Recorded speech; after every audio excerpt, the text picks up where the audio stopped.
अपने हाथों को उठाओ। Thank you Jesus. खुदा बाप तेरा पवित्र आत्मा जिनकी ज़िंदगी में बड़े कार्य करें। आज का वचन इनकी ज़िंदगी में 100 गुना फलों को लेके आए पिता। तेरा कलाम इनकी ज़िंदगियों में इनसे बात करे पिता। तेरी वाणी इनको सेम न रहने दे खुदावंद, इनके मनों में शांति और तसल्ली को पैदा करे। ये वचनों को सुने और सेम न रहें प्रभु यीशु मसीह के पवित्र नाम में, आमीन आमीन। एवरीडे रोज वचन को सुनना ये आपके लिए मेरे लिए ब्लेसिंग है। मेरा सुनाना मेरे लिए ब्लेसिंग है। आसान नहीं है लेकिन मुश्किल भी नहीं। बाइबल कहती है प्रेरितों के काम में कि जब प्रेरितों को बोला गया कि हमारी विधवाओं की सुधि नहीं ली जाती, तो उन्होंने कहा कि ऐसा तो हो नहीं सकता कि हम वचन और प्रार्थना की सेवा को छोड़कर खिलाने और पिलाने की सेवा में रहे। तो आओ हम 7 मनुष्यों को चुनते हैं जो ये काम करेंगे। आज उस वचन को हम पढ़ते हैं। 11 आयत से शुरू करता हूँ। मैथ्यू मत्ती 1:11। और बंदी होकर बेबीलोन जाने के समय में योशिया से यकुन्याह और उसके भाई उत्पन्न हुए। तो मैंने आपको बताया था कि क्यों वंशावली लिखी है। आज लोगों को मालूम नहीं है। आप उनसे पूछ सकते हैं कि आपके परदादा का नाम बताइए, अपने परदादा के दादा का नाम बताइए, उन्हें नहीं मालूम। लेकिन जिस परमेश्वर को आप और मैं मान रहे हैं, आदम से पहला बंदा आदम जो 950 साल के करीब जिया, पहला इंसान, उससे लेके नाम तक, उनके परिवार तक की पूरी लिस्ट बाइबल में लिखी है। क्योंकि वो जीवित परमेश्वर है। वो कहानियों वाला परमेश्वर नहीं है कि जिसका आगे पीछे का कुछ मालूम नहीं, कहां से आया, क्या करता है, क्यों करता है, कुछ कैसे मिलना है, किसी को कुछ नहीं पता। इसलिए कहता अंधी भेड़ों की तरह नहीं, आंखें खोल कर चलो। खुदा ने दिमाग इतना बड़ा क्यों दिया है? दिमाग का, टांग का ऑपरेशन डॉक्टर करते हैं आधे घंटे, 1 घंटे, 2 घंटे में फ्री। दिमाग का ऑपरेशन करना हो तो कितने साइन होते हैं भाई साहब, कुछ भी हो सकता है सक्सेसफुल हो, क्योंकि दिमाग में खरबों नाड़ियां हैं, अरबों न्यूरॉन्स, कई इतनी चीजें दिमाग में चल रही। और वो इतना कॉम्प्लिकेटेड बड़ा क्यों बनाया खुदावन ने?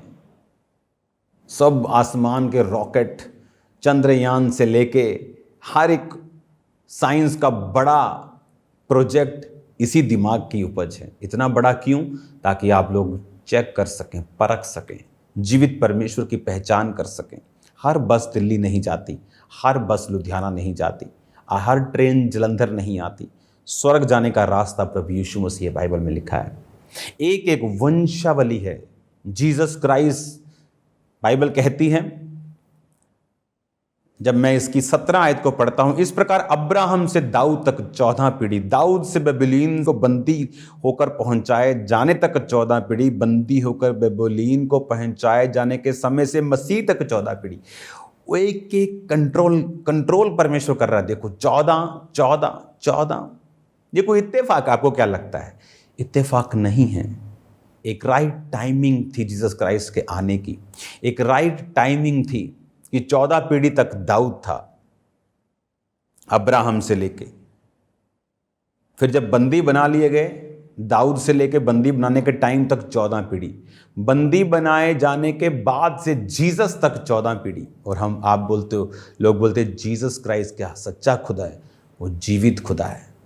मैं आपको डिक्लेयर कर रहा हूं, वो कमाल का जीवित परमेश्वर है, बोलने वाला, जिंदा, सुनने वाला खुदावंद है।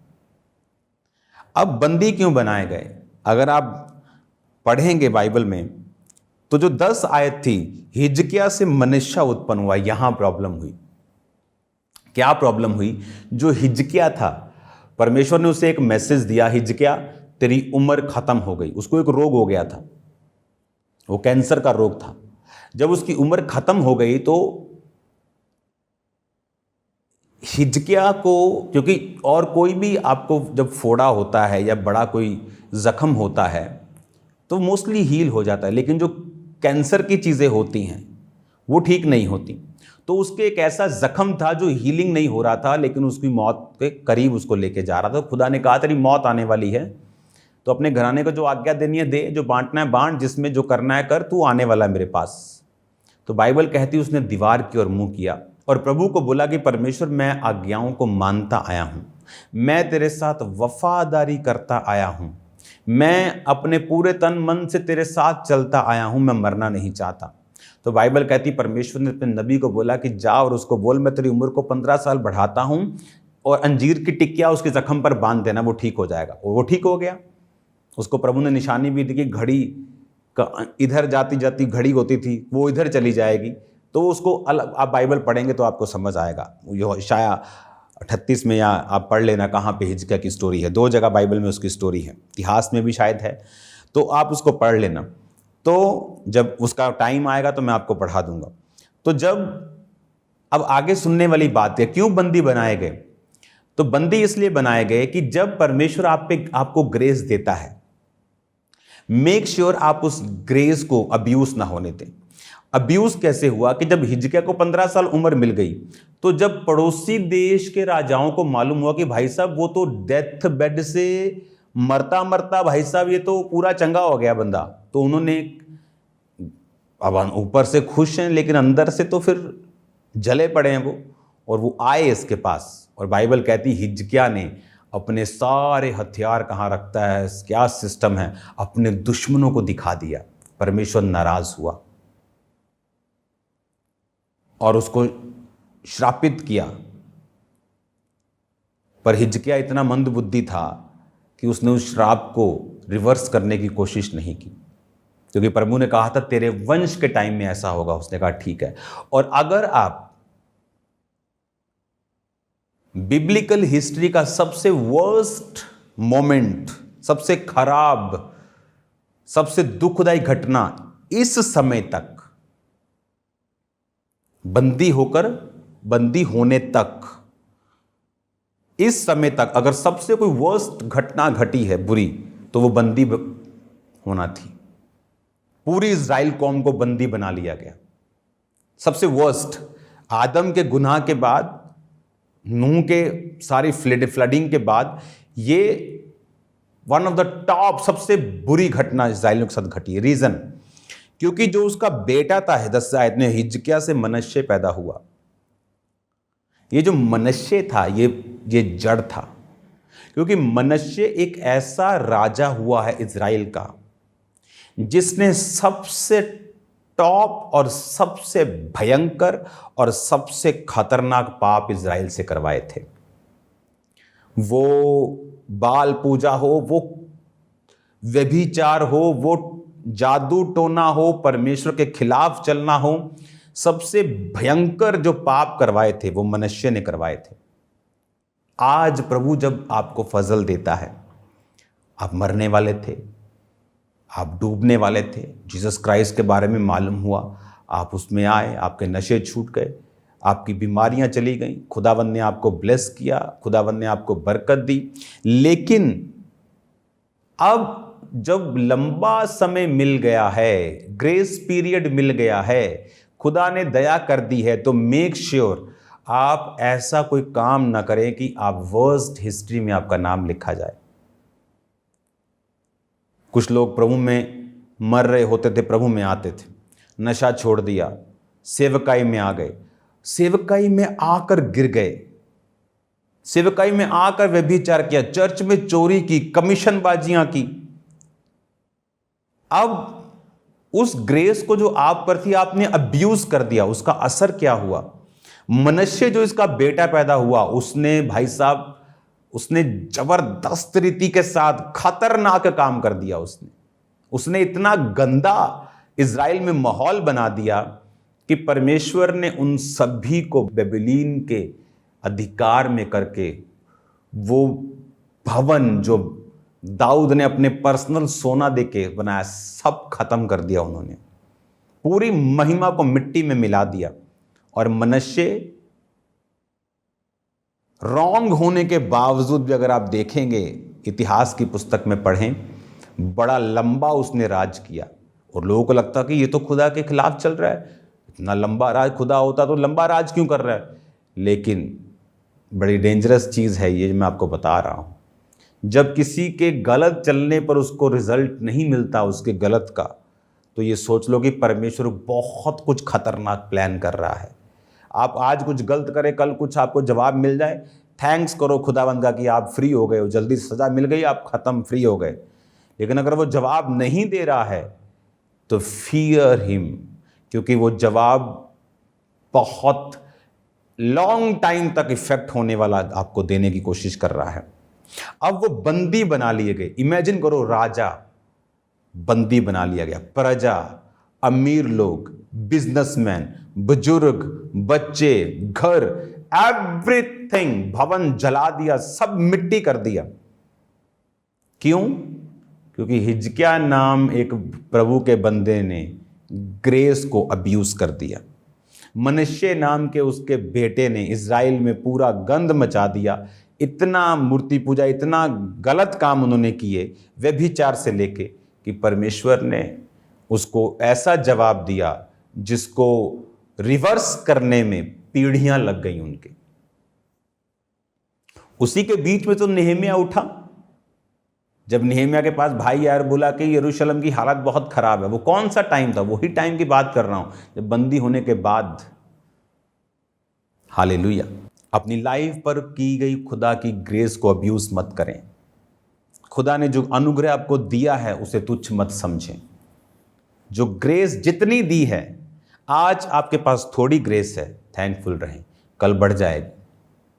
आज आपके पास ज़्यादा बरकत है, थैंकफुल रहें, कल बढ़ जाएगी। उस बरकत में आप वफादार नहीं हैं, कल की गारंटी नहीं है।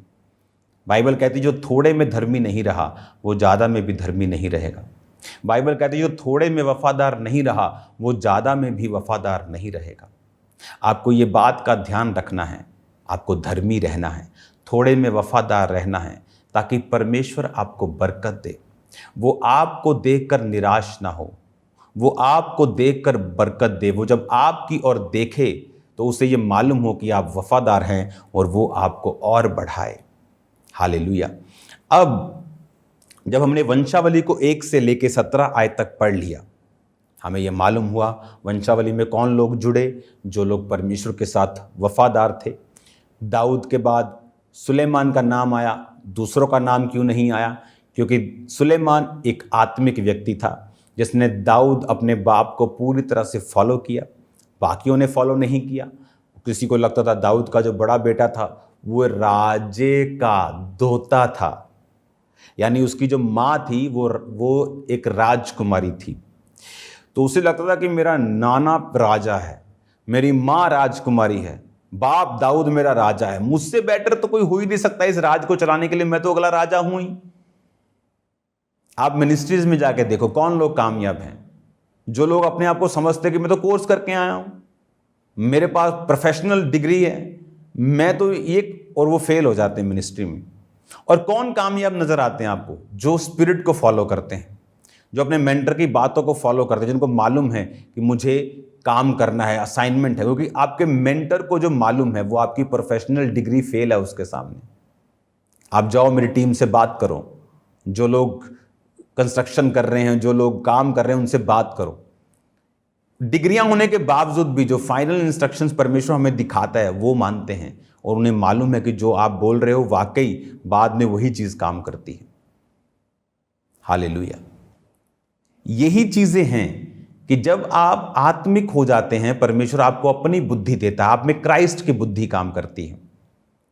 और जब आप इन चीजों को फॉलो करते हैं, आप देखते हैं कौन कामयाब हुए। जो स्पिरिट को फॉलो करने वाले लोग हैं, जो आत्मा को फॉलो करने वाले लोग हैं। एक्सपीरियंस्ड दाऊद का आपने अगर राजा चुनना हो, कौन चुनेंगे? एक आम से, उसकी मम्मी जो उरिया थी वो कौन थी? एक आम सैनिक की पत्नी, जो जी सर जी सर जी सर जी सर जी राजा जी। दाऊद की उससे शादी हुई, एक तरह का उसको त्यागा गया था। उसकी पत्नी, बाकी बच्चे उसको क्या समझते होंगे आप नोटिस कर सकते हैं। वो सुलेमान मालूम था, past is past and my past is over. जब खुदा आपको बढ़ाता है, आपके पास्ट को नहीं देखता। जब वो आपको ब्लेस करने की ठान लेता है और आप उसके पीछे चलने को ठान लेते हैं, वो पास्ट को नहीं देखता। उसने तो लिखा है, क्या तुम नहीं जानते यहोवा ने जगत के निर्बलों को चुन लिया है। परमेश्वर ने जगत के तुच्छों को चुन लिया। क्योंकि तुच्छ ये समझ के प्रभु के पास जाते हैं कि मैं जीरो हूं, और हीरो ये समझ के प्रभु के पास जाते हैं कि मेरे जैसा कोई हीरो ही नहीं, और प्रभु हीरो को जीरो और जीरो को हीरो करता है। हालेलुया।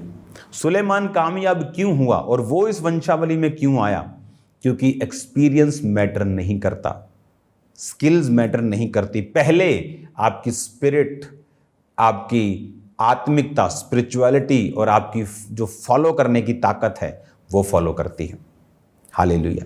उसने दाऊद को उसकी टेस्टिमनी को फॉलो किया। दाऊद के बाकी भाई फेल हो गए थे, लेकिन दाऊद फेल नहीं हुआ। उसी तरह सुलेमान को मालूम था कि मैं फेल नहीं होऊंगा।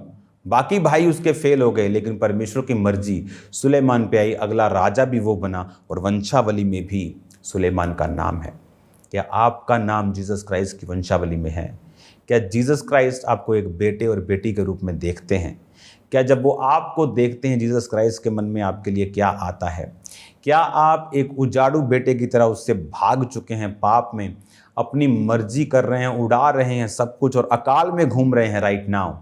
या आप एक ऐसे बेटे के समान हैं जो उसकी आज्ञाओं को मान रहे हैं और खुदावंद कह रहा है, मेरे बेटे सब कुछ तुम्हारा है, जो कुछ तुम देख रहे हो इट्स योर्स, सब कुछ तुम्हारा है, तुम्हारे ही लिए मैंने पैदा किया और तुमने इसे अपनी आज्ञाकारिता से लिया है। हालेलुया। अगर आप इसमें देखें, यहूदा 3 आयत में, यहूदा और तमार से फिरिस और जोरा उत्पन्न हुए। इसमें एक बहुत बड़ी स्टोरी है। जो यहूदा था, उसके जो बाइबल कहती है वो संगति से निकल गया था। जब इन लोगों ने अपने भाई को बेचा, यूसुफ को बेच दिया था, तो आपको मालूम है यूसुफ को बेचने के बाद परमेश्वर का कर्ज इस पूरे भाइयों पे आया था। हर चीज बाइबल में मेंशन नहीं, आपको स्पिरिट से और आपको डीप स्टडीज से आपको फॉलो करना पड़ता है इसको। और क्या हुआ, इन भाइयों की एकजुटता थी। सब यूसुफ को सबने एक मन हो गए। अगर एकजुटता ना होती तो कुछ बोलते नहीं भाई उसको नहीं बेचना, नहीं मारना। एकजुटता थी, गड्ढे में गिराया, बेच दिया, आगे कर दिया। उसके बाद इनके घर में कर्ज आया और यहूदा अपने भाइयों से अलग हो गया। अगर आप पढ़ेंगे उत्पत्ति की पुस्तक को, अलग होकर वो अलग जगह रहने लगा। जब अलग जगह रहने लगा तो संगति नहीं थी, खुदा की संगति नहीं थी। अलग लड़की से शादी की जो परमेश्वर को नहीं जानती। जब आपकी पत्नी, बच्चों की माँ जैसे यीशु मसीह के बारे में मालूम नहीं, तो वो अपने तरीके से बच्चों को पालेगी, अपने तरीके से बच्चों की परवरिश होगी, उसी संसारिक रीति से, बुरे के साथ बुरा, आंख के बदले आंख, दांत के बदले दांत, वही स्कीमें, वही लॉजिक, वही कहानियाँ, कथा कहानियाँ, वही डफर किस्से। Life is a struggle. उस तरह से बच्चों को पैदा किया। हुआ क्या, बाइबल कहती जब इसका बच्चा पैदा हुआ इसकी पत्नी से, तो वो यहोवा के लेखे में दुष्ट ठहरा और वो मर गया। और जब छोटे भाई के साथ उसकी शादी कर दी गई तो वो भी करप्ट निकला और उसने कहा छोटे भाई के साथ शादी करो, क्योंकि जो पहला बच्चा होगा फिर वो बड़े भाई का कहलाएगा, ताकि उसका धर्म पूरा हो, उसका वंश नाश ना हो। लेकिन ये क्रिश्चियन नहीं था, यहूदी नहीं था, करप्ट था, उसने बेबी नहीं किया, परमेश्वर ने उसे भी मार दिया। और अब आप देखना, इसमें से परमेश्वर आपसे बात कर रहा है, वो आपके साथ आपकी लाइफ में काम कर रहा है। परमेश्वर अपने हाथों को उठाएंगे। Thank you Jesus. खुदा बाप तेरा पवित्र आत्मा इनकी जिंदगी में अजीब और अचंभी रीति के साथ कार्य करें। खुदा बाप तेरा पवित्र आत्मा इन सब की जिंदगियों में अजीब और अचंभी रीति के साथ कार्य करें। तेरा वचन इनको सिखाए, समझाए और शुद्ध करे। प्रभु यीशु मसीह के नाम में मैं इनको आशीषित करता हूँ। खुदावंद, जितने पहली बार आज मुझे देख रहे हैं, वचन को सुन रहे हैं, उनके लिए प्रार्थना कर तू उन्हें बरकत दे। और वो लोग जो आज पहली बार जुड़े हैं, अपने हाथों को उठाकर आंखों को बंद करेंगे, मेरे पीछे बोलेंगे, प्रभु यीशु मुझे माफ़ कर, मुझे साफ कर, अपनी आत्मा से मुझे भर। प्रभु यीशु मसीह मेरे जीवन में काम कर, मेरा उद्धारकर्ता बन जा, मेरे दिल में आ, अपनी आत्मा को मुझे दे, यीशु के नाम में, आमीन। आज शाम को प्रार्थना पहाड़ की प्रेयर्स में जुड़ना मत भूलना। फायर प्रेयर, सामर्थी प्रेयर, उस 1 घंटे की आग की प्रेयर्स में आपको रहना है। आप सेम नहीं होंगे यीशु मसीह के नाम में। बरकतें आपका हिस्सा हैं यीशु मसीह के नाम में, आप सेम नहीं हैं। God bless you all. जय मसीह के सब।